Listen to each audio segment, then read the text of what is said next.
The next line clipping algorithm is called as a midpoint subdivision algorithm. The Cohen-Sutherland subdivision line clipping algorithm requires the calculation of intersection of the line with the window edge. This calculation can be avoided by the repeatedly subdivision of the line at the midpoint. With the help of midpoint, we have to calculate the particular line clipping to reduce the mathematical calculation. Like previous algorithm, initially the line is tested for the visibility, and after visibility tested, we need to mention the visibility of the line. If the line is completely visible, it is drawn, and if it is completely invisible, it is rejected. But line is partially visible, at that time we need to divide the line into the two equal parts, and again we have to apply the visibility test on the individual half of the part of the line.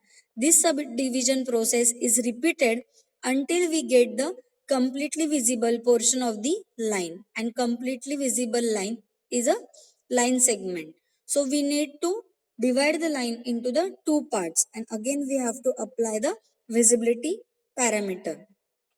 In particular diagram, in this we need to consider the line P1 and up to P2 is a partially visible. It is subdivided into the two equal parts called as a P1 and P3 and P3 to P2, tested for the visibility individually and found to be a partially visible.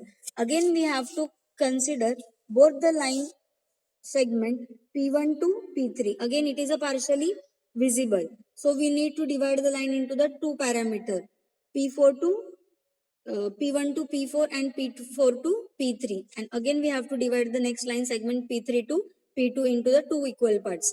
P3 to P5 and P5 to P2.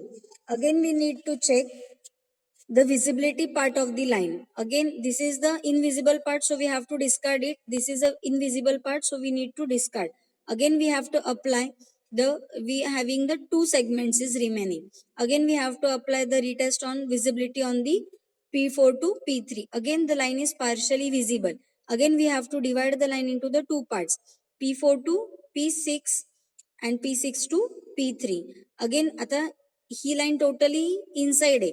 So therefore we do not need to check the visibility or subdivision. So we need to apply the subdivision into the P4 to P3. So we again find out the two line segment P4 to P6 and P6 to P3. Again we need to check the visibility for P4 to P6 and P6 to P3. Again P6 to P3 is totally inside. So there is no need to divide the line into the two segments. So we need to divide the line into the two segments, for example P4 to P6, because it is a partially visible. Again we have to divide into the two parts, P4 to P7 and P7 to P6. Again we check the visibility part. P4 to P7 is a totally outside, so we have to discard it, and we check the P7 to P6 is totally inside. According to that, we have to consider the total interior part of the window. Okay, so in this way we have to consider the particular line segment, check it is totally visible, invisible and partially visible. So in this way the midpoint subdivision algorithm is implemented.